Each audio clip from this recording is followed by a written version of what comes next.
नमस्कार।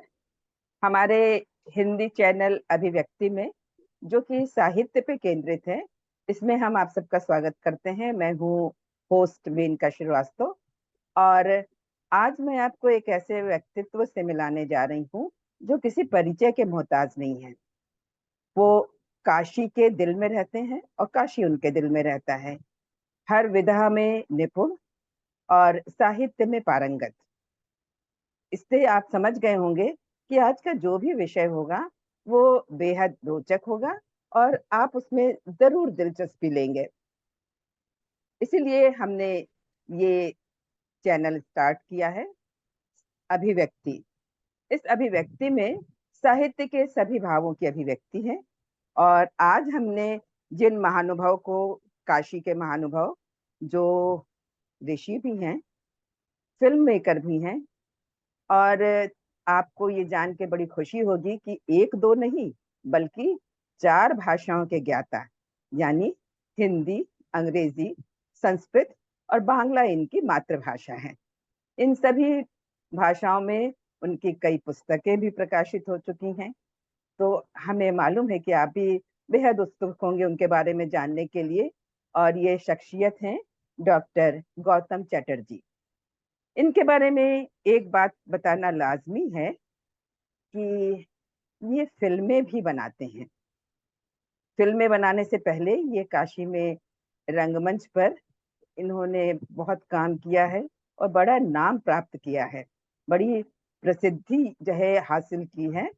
और इसके साथ साथ यूट्यूब पर इनके फिल्में हैं, तकरीबन 200 से ज्यादा फिल्में हैं जिन्हें आप डॉक्टर गौतम चटर्जी के नाम से देख सकते हैं और उनका आनंद भी उठा सकते हैं। आज हम जिस विषय को लेकर आपके सामने हैं, उस विषय के बारे में मैं कम बताऊंगी और आपको डॉक्टर गौतम चटर्जी ज्यादा बताएंगे। देखिए, साहित्य और फिल्म से हम कोई भी अछूते नहीं हैं। चाहे एक छोटे तबके का इंसान हो, एक बड़े तबके का इंसान हो, या एक पान वाला हो, या कोई बड़ा व्यापारी या ज्ञानी, सभी को फिल्मों में रुचि होती है। और जहाँ तक साहित्य की बात है, बचपन से कहानियां सुन सुन के हम साहित्य से इतने जुड़ जाते हैं कि साहित्य ऐसा लगता है कि हमारे रग रग में है। तो अब बात शुरू करते हैं। और डॉक्टर गौतम चटर्जी, आपका स्वागत है इस चैनल में। हम आपके तहे दिल से आभारी हैं कि आपने अपना समय दिया हमें। सबसे पहला सवाल या सबसे पहली जिज्ञासा जो मेरे मन में है वो ये है कि साहित्य और फिल्म में कितना गहरा संबंध है। आप इसके बड़े ज्ञाता हैं, तो हमें बताइए कि साहित्य और फिल्म में कितना बड़ा संबंध है, कितना गहरा संबंध है। और साहित्य फिल्मों को ज्यादा प्रभावित करता है या फिल्में साहित्य को ज्यादा प्रभावित करती हैं, और समाज पर इनका क्या प्रभाव पड़ता है?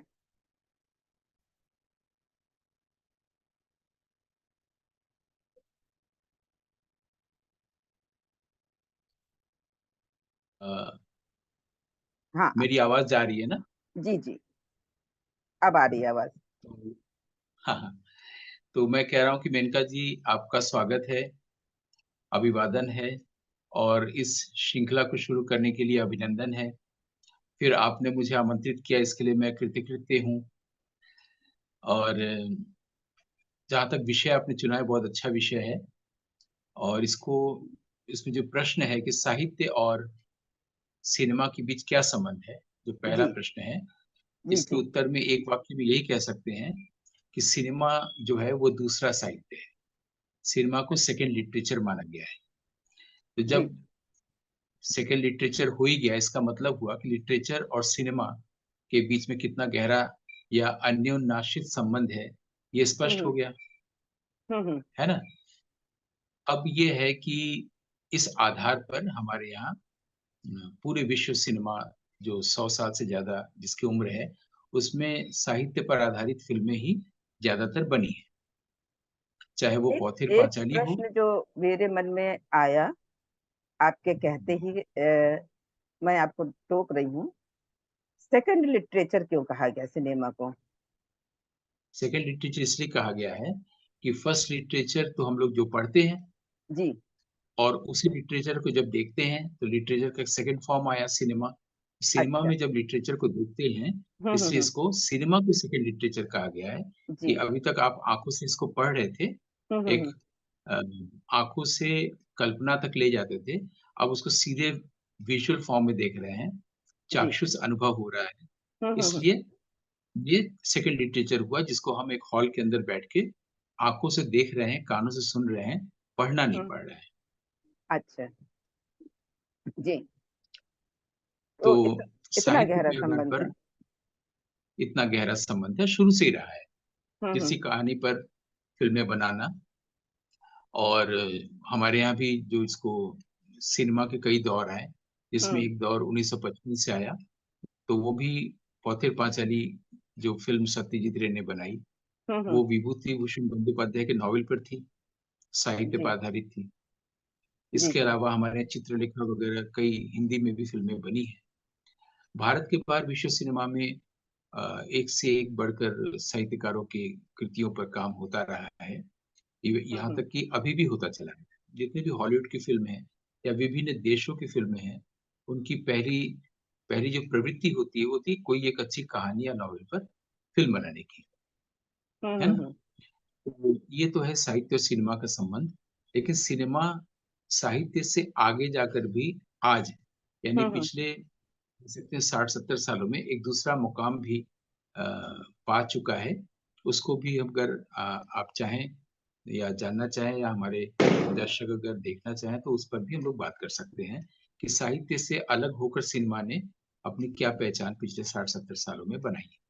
नहीं, एक बात हम जरूर पूछेंगे कि आपने कहा साहित्य पे फिल्में बनी, पाथेर पंचाली बनी, तो आप ये बताइए कि जो कहानियां पहले से लिखी हुई थी या साहित्य में जो पहले था उन्हीं पर फिल्में बनी, या ऐसा भी हुआ कभी कि किसी डायरेक्टर के मन में एक आइडिया आया हो और उसने किसी साहित्यकार से कहा हो कि इस आइडिया पे आप एक स्टोरी लिखिए? क्या ऐसा भी होता है फिल्मों में कि डिमांड पे कहानी लिखता हो कोई साहित्यकार? बिल्कुल।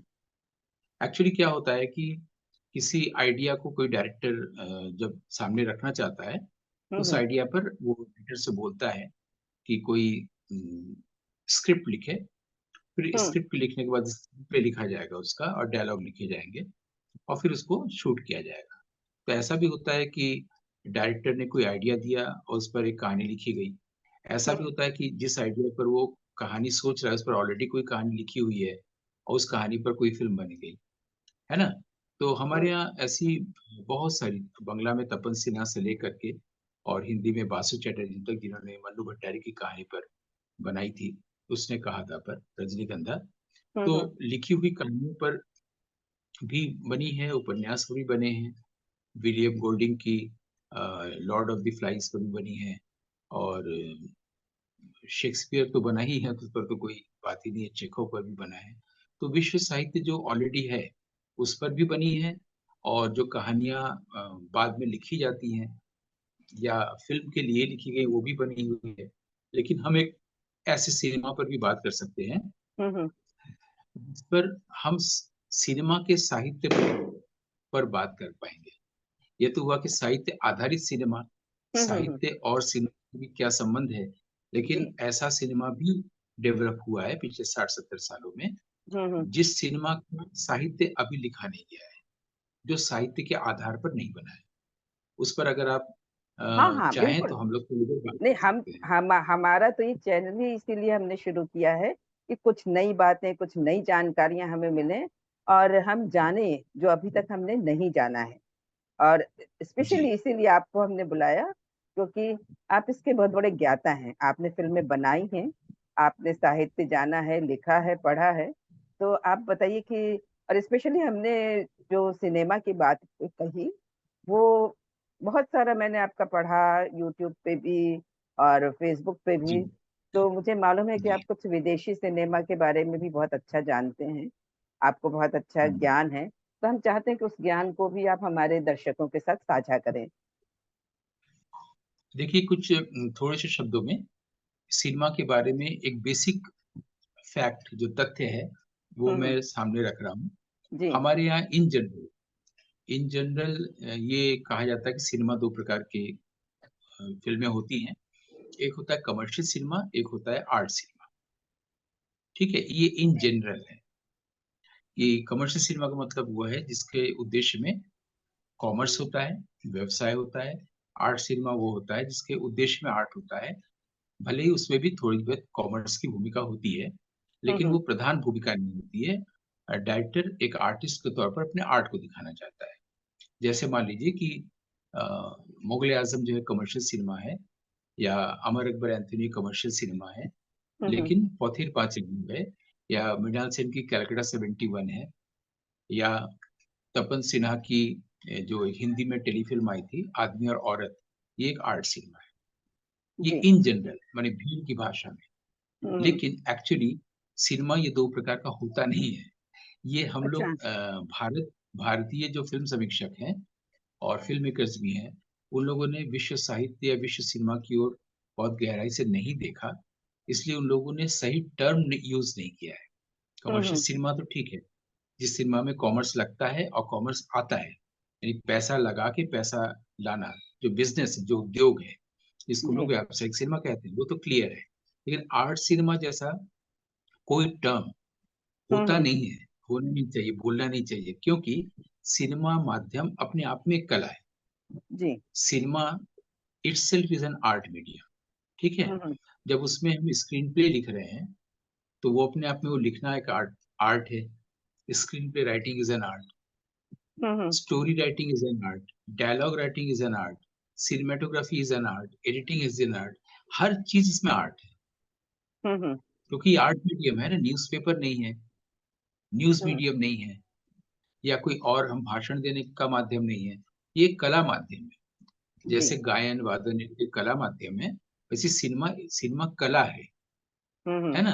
तो सिनेमा जैसे कोई कैटेगरी बन ही नहीं सकती, क्योंकि वो अपने आप में तो हार्ट है ही है। अगर हम मुगले हम्म। आजम देखें और उसका कोई दृश्य सोचे जिसमें बहुत एक्सट्रीम क्लोज में दिलीप कुमार और मधुबाला को दिखाया जा रहा है, सामने एक लैंप जल रहा है, और जी। वो उनकी बातचीत कभी वो बुझ जा रहा है, फिर कभी उसको जलाया जा रहा है, तो आर्ट है। फ्रेम हम्म। दर फ्रेम आर्ट है। इधर इंडिया में भी आर्ट है, बिना आर्ट की फिल्म ही नहीं होगी। तो आर्ट जी। सिनेमा जैसी कैटेगरी हो ही नहीं सकती है, ये टर्म ही गलत है। अब हम जब कहते हैं कि हम श्याम बेनेगल वाली फिल्म पसंद करते हैं, सत्यजीत रे वाली फिल्म पसंद करते हैं, तो उसको कोई प्रॉपर शब्द नहीं होने के कारण हमारे देश में art hmm. Cinema, parallel cinema, meaningful cinema, सार्थक सिनेमा, कला सिनेमा से बोला गया, क्योंकि उन्हें पता नहीं था कि इसके लिए ऑलरेडी एक शब्द है। कौन तो सा? इसलिए उसकी जानकारी वो अभी मैं देने जा रहा हूँ, वही जी। बताने जी। जा रहा हूँ हाँ हाँ। कि हमारे विश्व में कमर्शियल सिनेमा और आर्ट सिनेमा जैसी कोई कैटेगरी नहीं होती है। दो हम्म। प्रकार की फिल्में होती हैं और हो सकती हैं। ठीक है, जी। जी। पहली वो फिल्म है, पहली कैटेगरी में, जो उस पर निर्भर है जो पहले हो चुका है। अच्छा। ठीक है, जो घटना पहले पहले हो हो चुका है चुकी है, मतलब? बता रहे हैं। जैसे कि हम्म। निर्देशक जिस समाज में रहता है, जिस दुनिया हम्म। में रहता है, और वो उसको जो चीजें परेशान करती हैं या अपील करती हैं, उसके आधार पर वो कोई कहानी उपन्यास देखने जाता है, जी। या उस आधार पर वो कोई स्टोरी लिखवाता है अपनी फिल्म के लिए, है ना। हम्म। फॉर एग्जाम्पल कि बिहार में भागलपुर जेल में कैदियों की आंखें फोड़ी गई थी, ये घटना है, समाज में घटी थी। उसके हम्म। आधार पर प्रकाश झा ने गंगा जल बनाई। ठीक है, जी। यानी जो रियलिटी घटती हुई है और जो निर्देशक को थोड़ा परेशान करती है, या जो उसको संवेदनशीलता को प्रभावित करती है, हम्म। निर्देशक ऐसे विषयों को चुनता जी। है ना। इसमें साहित्य हो भी सकता है, या साहित्य लिखा भी जा सकता है। या तो आप कहानी लिखवाइए, या उस पर ऑलरेडी कोई कहानी है तो आप उस पर फिल्म बनाइए। जैसे कोयला खदान के मजदूरों पर कोई ऑलरेडी कहानी है, तो आप उसको लिखाइए, या आपकी आप जो बात कहना चाहते हैं अगर फुलफिल नहीं हो रहा है, वो कहानी नहीं कर रही है, तो आप कहानी लिखवाइए जी। स्टोरी राइटर से, फिर स्क्रीन पे लिखा जाएगा, है ना। लेकिन ये पहले प्रकार का फिल्म हुआ, जिसको हम लोग कह सकते हैं रियलिटी रिप्रोडक्शन, या अच्छा। रियलिटी रिप्रोड्यूस, माने जो हम्म। घटना पहले हो चुकी है, उसको उसी को फिल्म दोबारा माध्यम में रिप्रोड्यूस करना, दोबारा पेश करना। दोबारा पेश ठीक। करना। जी जी। तो अगर वो साहित्य के रूप में है, जैसे कि पौथेर पांचाली विभूति भूषण हम्म। बंदोपाध्याय का, तो ऑलरेडी वो कहानी जानी हुई कहानी है ना, हम्म। उस पर पौथिर पांचाली पर अगर सत्यजीत रे ने फिल्म बनाई तो वो कमर्शियल सिनेमा ही हुआ, भले ही वो लो बजट का है, वो आर्ट सिनेमा नहीं हुआ। जी। आर्ट सिनेमा तो टर्म ही अपने आप में इर्रेलेवेंट है ना? तो हम्म। है वो लो बजट का कमर्शियल सिनेमा। मुगले आजम या और आज की जो कोई भी फिल्म आ रही है जैसे पठान के बाद जवान है शाहरुख खान की, ये बहुत बजट की कमर्शियल सिनेमा है। इश्क इश्क इश्क देवानंद ने बनाई थी, वो बहुत बड़े बजट की कमर्शियल सिनेमा है। इसमें हम्म। शबाना आजमी का पहली कमर्शियल ब्रेक हुआ, जबकि वो एक दूसरे तरह की फिल्में काम कर चुकी है थी अंकुर में, जिसको कि हम लोग आर्ट सिनेमा कहते हैं गलत। तो हम्म। पहले प्रकार का सिनेमा वो हुआ जो रियलिटी को रिप्रोड्यूस करता है कला माध्यम में, फिल्म कला में। ठीक है, चाहे हम्म। वो प्रकाश झा की गंगा जल हो या पौथिर पांचाली हो, या किसी कहानी उपन्यास पर लिखी कोई फिल्म हो, या आपने किसी बात को कहने के लिए समाज में जो घट रहा है उसको फिर से पेश करने के लिए कोई कहानी लिखवाई। ठीक है, ये एक हम्म। प्रकार का सिनेमा हुआ। ये पूरे विश्व में इसको लोग जानते हैं। हम्म। ठीक है, और ये पॉपुलरली नोन है, ऑफ्ट कोटेड है, प्राय इस पर बात होती रही। कमर्शियल सिनेमा क्या है वो क्लियर हो गया, जी। क्योंकि ऑलरेडी क्लियर है। हमने इसमें ये जोड़ दिया कि जो इसको हम लोग कला सिनेमा कहते हैं वो भी कमर्शियल सिनेमा ही है। जैसे मान हम्म। लीजिए कि स्पर्श रंजन ने बनाई थी, चश्मी बद्दूर बनाई थी, ये सब लो बजट की कमर्शियल सिनेमा ही है, क्योंकि हम्म। ये पहले चीजें घट चुकी हैं उसके आधार पर हो रही है, जब रियलिटी को रिप्रोड्यूस किया जाता है। ठीक है, दूसरे प्रकार का भी एक सिनेमा होता है, उसके बारे में लोगों को कम जानकारी है। वो अच्छा। सिनेमा क्या होता है? वो सिनेमा का जो मुख्य माध्यम है उस हम्म। पर केंद्रित होता है। जैसे पेंटिंग का मुख्य माध्यम है ब्रश, कलर, कैनवास। हम्म। ठीक है, या फोटोग्राफी के लिए माध्यम है कैमरा। हम्म। ऐसे लिखने के लिए कलम है ना? जी। उसी तरह जी। सिनेमा का जो माध्यम है वो है सिनेमेटोग्राफ या सिनेमेटोग्राफी, जो फोटोग्राफी से बिल्कुल भिन्न है। अच्छा। फोटोग्राफी में फोटोग्राफी की सीमा क्या है, या जैसे मैं फोटोग्राफी नहीं करता, उसका कारण मैं बताने जा रहा हूँ संक्षेप में। वो ये है कि जीवन जहां पर जीवंत है उसको वो हम्म। मृत कर देता है फोटोग्राफी। अच्छा। जैसे हाँ। मान लीजिए हम लोग घूमने गए हैं, मैं और आप कहीं कश्मीर में गुलमर्ग में घूम रहे हैं और पहाड़ है, उसमें कुछ हम्म। पौधे हैं, दरख्त हैं, हवा चल रही है, तो देख के ही मन करेगा कि कैमरे से या मोबाइल से फोटो ले लें, हम्म। है ना? और ये जी। युगों से पहले भी था। आजकल तो हम लोग वीडियोग्राफी भी कर सकते हैं, लेकिन पहले तो नहीं था ना मोबाइल वगैरह। हम्म। तो कैमरे से स्टिल फोटो लिया जाता था। जैसे ही आपने क्लिक किया तो जो स्टिल फोटो बना वो डेड इमेज में बदल दिया जीवन को। अब उसमें हवा नहीं चल रही है, पौधे हिल हम्म। नहीं रही है, जीवन चला बिल्कुल। गया। तो बिल्कुल। फोटोग्राफी ये नुकसान करता है, इसकी तरफ लोगों ने ध्यान नहीं दिलाया है, जो हम कोशिश हम्म। कर रहे हैं दिलाने की, कि फोटोग्राफी की सीमा है कि सबसे पहले पहली जो उसकी सीमा है कि वो लाइफ को डेड में बदल देता है, मतलब वो डेड इमेज में बदल देता है, जीवन चला हम्म। जाता है। किसी भी स्टिल फोटोग्राफी में भले ही आप बहुत अच्छा लेंस यूज करें, बहुत अच्छे से वो फोटोग्राफ लें कलर दे करके, जिसमें कि एक चिड़िया अपने बच्चों को खिला रही है, आप कुछ भी ले ले, आप ताजमहल के ले ले, लेकिन जो चीजें मूवमेंट है वो खत्म हो जाता है फोटोग्राफी में, जी। है ना? उसकी दूसरी सीमा ये है फोटोग्राफी की, कि ये हमेशा कॉपी करता है। हाँ। खजुराहो की मूर्ति देखा, उसको कॉपी किया, उसकी अपनी कोई भूमिका नहीं है, कोई क्रिएटिविटी नहीं है। जो कुछ भी हम्म। देखा उसको खाली इमिटेट कर दिया। फूल है, पौधा है, ताजमहल है, कुछ भी, है ना? हम्म। और तीसरी और अंतिम सीमा ये है कि ये इसका मूल्य हमेशा मुख्य वस्तु से कम होता है। फॉर एग्जाम्पल हम अगर हम्म। स्कल्पचर कोई पुराना ले लेते हैं, बुद्ध के समय में किसी ने यक्षिणी की प्रतिमा, एक स्कल्पचर बनाया है, ठीक? उसका आप जब फोटो लेंगे तो उस जो स्कल्पचर है, आर्ट वर्क है, उससे हमेशा इसका मूल्य कम होगा। अगर वो हम्म। 2 करोड़ का स्कल्पचर होगा तो ये 5 रुपए की होगी फोटोग्राफ। बिल्कुल। तो फोटोग्राफी की सिर्फ सीमाएं हैं जिसकी तरफ ध्यान दिया नहीं गया है, ऑब्जर्व नहीं किया गया है। जब इन सीमाओं को हम खत्म करते हैं हम्म। और जो जो चीज है, जैसे जीवंतता, जैसे मूल्य, है ना, जैसे कॉपी नहीं करना, बल्कि और उसमें ऐड करते हैं, वो सिनेमाटोग्राफी है, कैसे? वो फोटोग्राफी। कैसे?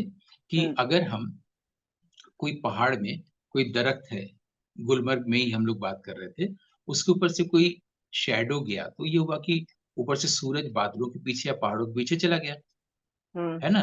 लेकिन अगर उसमें कोई आकृति चलती हुई है, तो नहीं कोई आदमी का शैडो है। ये हम्म। सिनेमैटोग्राफी कला से क्रिएट किया गया।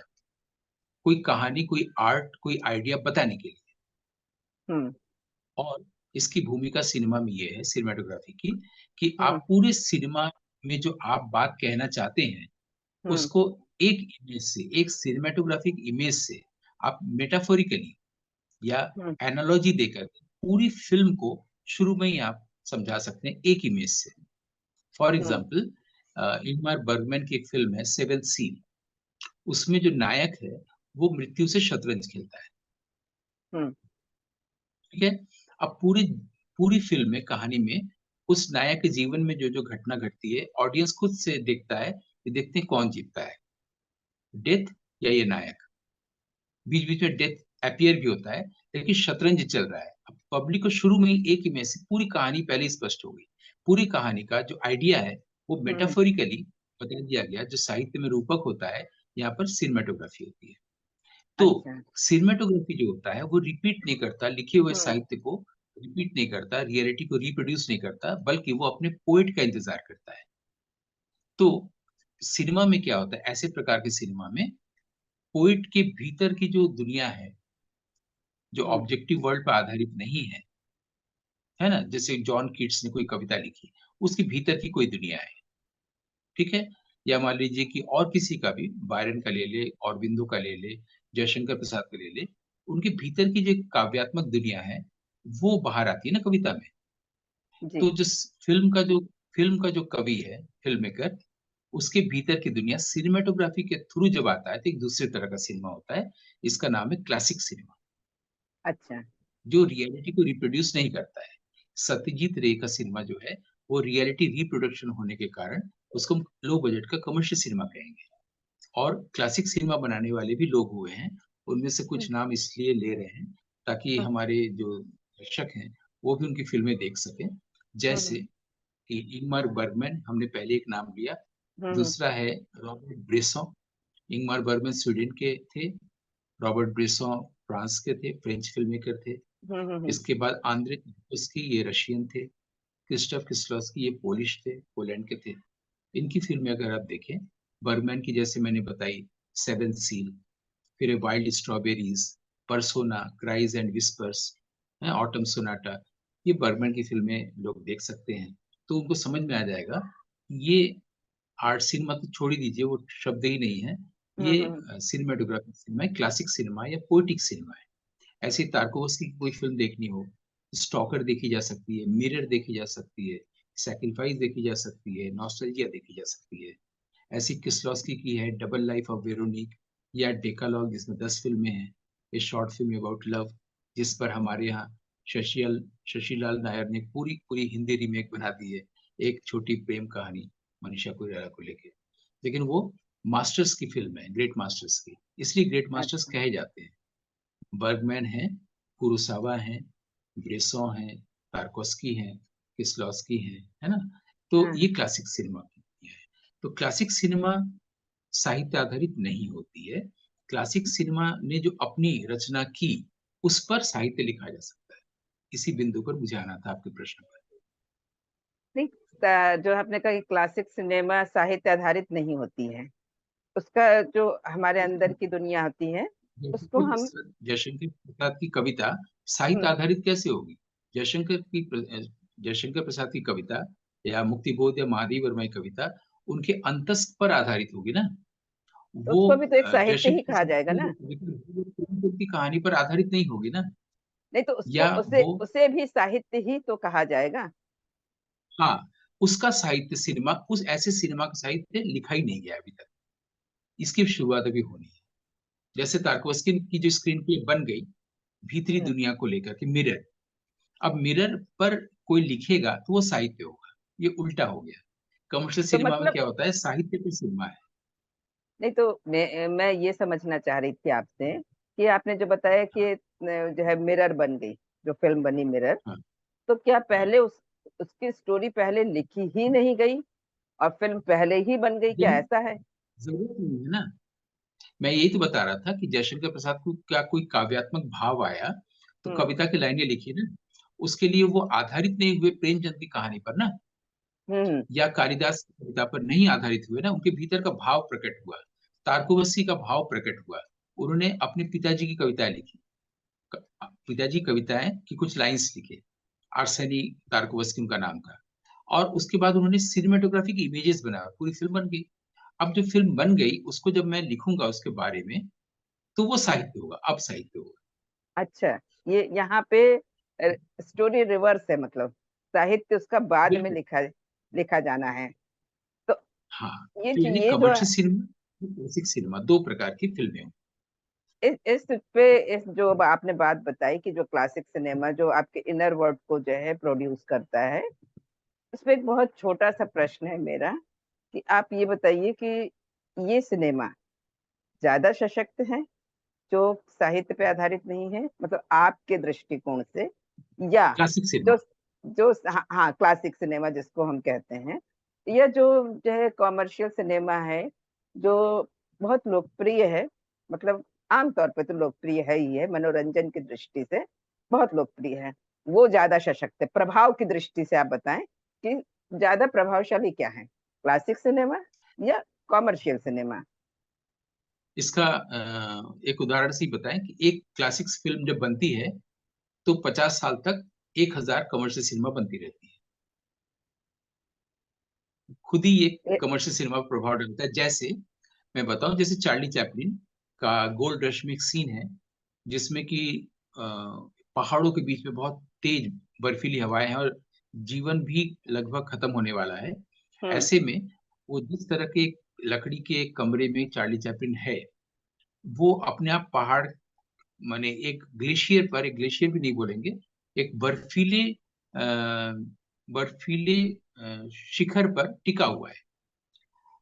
अगर वो चार्ली चैपलिन इधर आता है तो वो तब जाके बैलेंस होगा, अगर इधर आएगा तो वो पूरा लुढ़क जाएगा। ये इमेज है, सिनेमाटोग्राफी की इमेज है गोल्ड रश का लास्ट सीन। इस सीन को हम हिंदी फिल्मों का नाम तो नहीं बता सकते जिसमें अक्षय कुमार और सारे लोग हैं, सेम वेलकम, इमेज लेकर के film बनी है। वेलकम, शायद वेलकम। वेलकम, वेलकम में भी सेम इमेज लिया है। तो क्लासिक सिनेमा ने कमर्शियल सिनेमा को प्रभावित किया ना। कमर्शियल हम्म। सिनेमा के आधार पर एक भी क्लासिक फिल्म आज तक नहीं बनी, क्योंकि उसमें से लेने लायक कुछ है ही नहीं, अरे, क्योंकि वो तो खुद ही पहले साहित्य से लिया है। अच्छा, ये तो इन्होंने मतलब क्रिएट किया, ये चार्ली चैपलिन ने इमेज बनाया, हाँ, हाँ, ऐसा सिनेमाटोग्राफी सोचा। हाँ, एक हाँ, बर्बन फिल्म बनाते हैं, इस पर वो फिल्में बनती रहती हैं, माने हाँ, 50 साल तक 2-3 हजार फिल्में बन जाएंगी। जैसे मैंने अभी बताया कि स्लोत्स्की ने एक फिल्म बनाई, ए शॉर्ट फिल्म अबाउट लव। इस पर हमारे यहाँ पूरा पूरा खाली हिंदी कर दिया गया मनीषा कोइराला को लेकर के। एक लघु, ये एक छोटी फिल्म, एक छोटी प्रेम कहानी। तो हम्म, एक जीनियस एक फिल्म बना देता है, उस पर पूरे विश्व के लोग, विशेषकर भारत के लोग, उसी पर बनाते ही रहते हैं, बनाते ही रहते हैं, बनाते ही रहते हैं। एक और फिल्म है जिसमें शाहरुख खान जो है, उसको एक व्यक्ति पैसा देता है कि वो मुख्यमंत्री की हत्या कर दे। दरअसल मुख्यमंत्री का वो पति ही होता है, वो चाहता है मेरी स्त्री की मदद कर दी जाए। हाँ, वो ब- प्रधानमंत्री या मुख्यमंत्री बादशाह, वो राखी होती है, बादशाह। बादशाह। अब इसका, ये जिस फिल्म पर आधारित है, उसको खाली सामने रख रख के एक एक फिल्म की शूटिंग की गई, एक एक इमेज की शूटिंग की गई है। यहाँ तक कि लिफ्ट भी अगर है तो देख लिया गया कि उसमें कैसा लिफ्ट है, वैसा ही लिफ्ट रखा जाए। खाली उसको खाली हिंदी कर दिया गया है।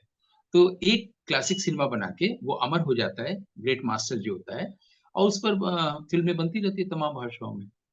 तो मुझे क्लासिक सिनेमा कभी भी हम्म प्रभावित करती है, प्रभावित होती नहीं।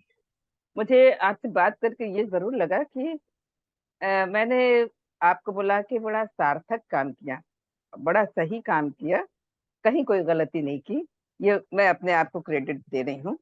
हालांकि इस बिंदु पे मन तो नहीं कर रहा है कि इस बातचीत को यहाँ विराम दिया जाए, लेकिन हमारे पास समय के साथ चलने की एक पाबंदी है, तो वो हमें चलना पड़ेगा समय के साथ। तो अगले एपिसोड में जब हम आपसे मिलेंगे तो इसी बात को हम फिर कंटिन्यू करेंगे। बहुत अच्छा लगा ये जान के कि क्लासिक सिनेमा क्या होता है और कॉमर्शियल सिनेमा, जो हम बहुत सारे कंफ्यूजन्स में थे, आर्ट सिनेमा, पैरेलल सिनेमा, सार्थक सिनेमा, इन सब जो है भ्रांतियों से ऊपर निकले। तो इतनी सार्थक जानकारी के लिए डॉक्टर गौतम चटर्जी, आपका तहे दिल से आभार, धन्यवाद। Thank you.